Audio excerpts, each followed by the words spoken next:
Hey everybody! Happy Valentine's Day to lovers out there every place in comic book fandom. I'm Scarpad with today's Scarpad Comic Treks. And of course, what else would we be looking at today on this romantic holiday other than the latest issue of IDW's Star Trek Year 5, appropriately titled The Valentine Day Special. I loved it.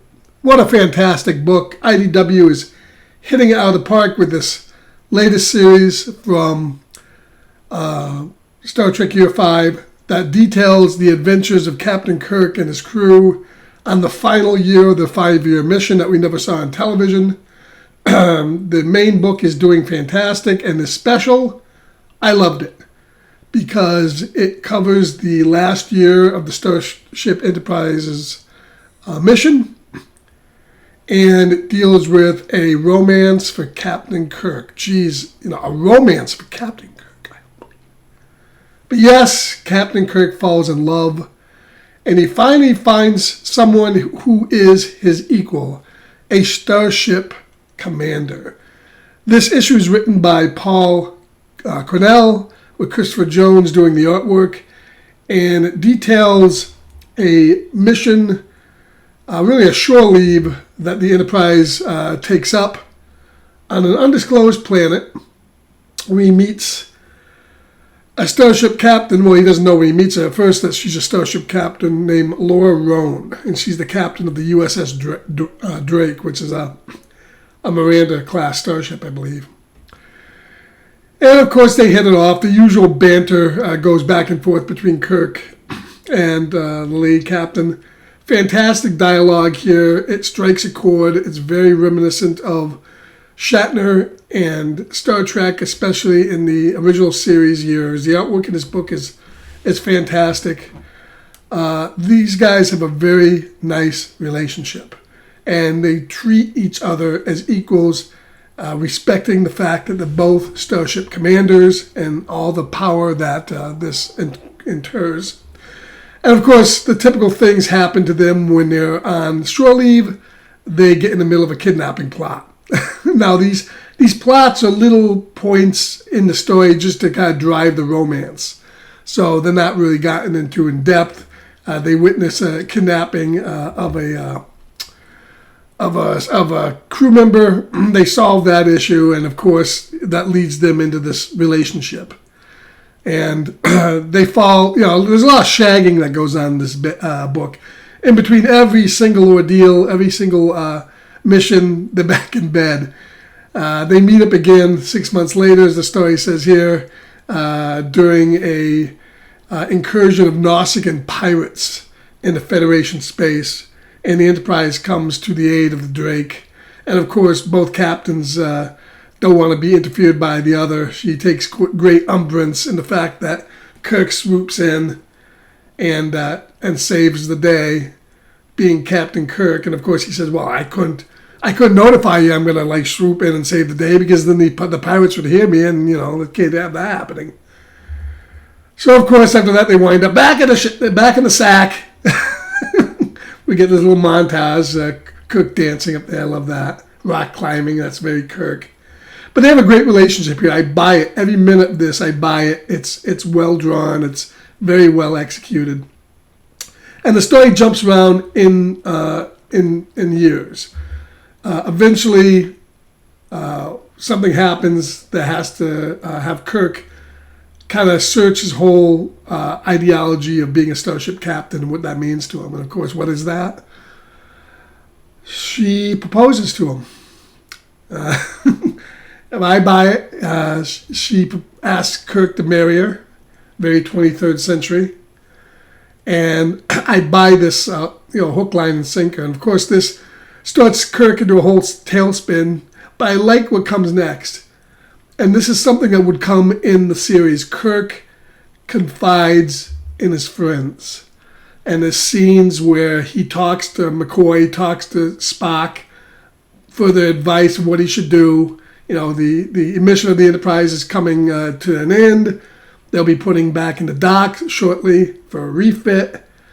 what should he do? He's happy.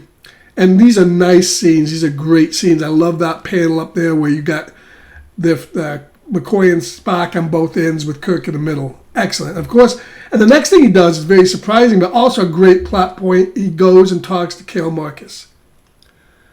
Now, Kale Marcus, of course, everybody remembers Wrath of Khan. Kale Marcus is a lady scientist. They had a relationship, and unbeknownst to him at this time, a son. But it says something about their past relationship that he can go down and confide in her about what's going on, about marriage, even though they realize their relationship is past and over with, but they can still be friends. This is a great scene, and I love to see that in this book. This is very well thought out. The story skips ahead now. About a year later, Kirk is promoted to an admiral. He's in dry dock waiting for the Enterprise to be refit, not knowing what's going to be going on.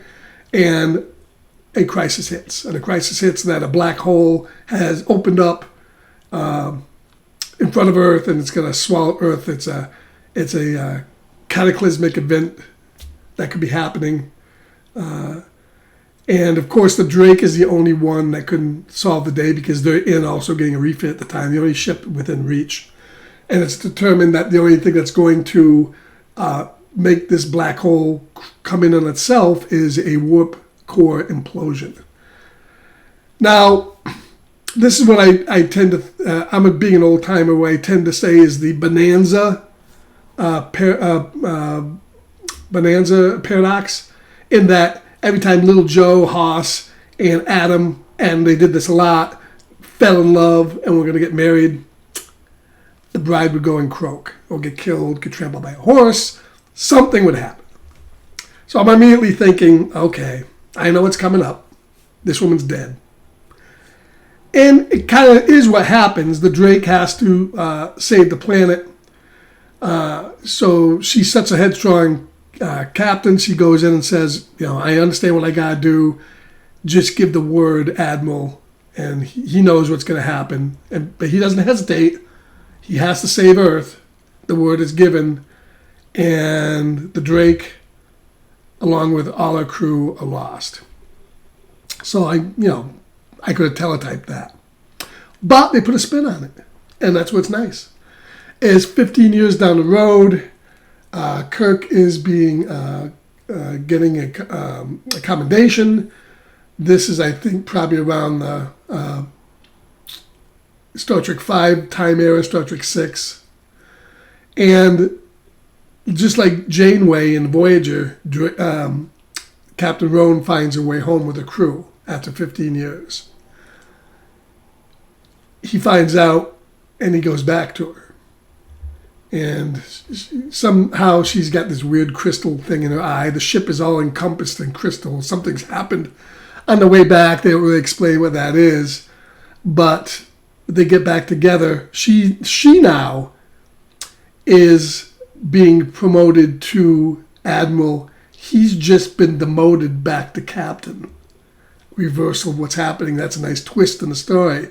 She's going to take the jump into being an admiral, whereas last time he was going to do it, and he couldn't commit to marrying her. She can't now commit to marrying him, even though he's at a place in his life where he could do it. And they both agree that their best destiny is being Starfleet personnel and captains of the prospective vessels. But they said, as Kirk and Roan say, well, we got plenty of time to fool around now. And that's the end of the story. They kiss, and I loved it. I thought it was a fantastic book. It's one of the better Star Trek stories I've read in a long time.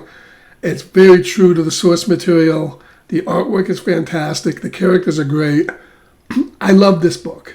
It's available in both a regular cover and also a variant for Valentine's Day, if you can find that. But I recommend it. Very romantic. Give it to your significant other, especially if they like comics. But fantastic book and well worth the money. So I hope you enjoyed this look at Star Trek Year 5, the Valentine's Day special from IDW. Very, very highly recommended. And happy Valentine's Day, everybody. grab your significant other and plant one on them just like James T is doing right now. And as we always say on this channel, keep reading and keep on trekking.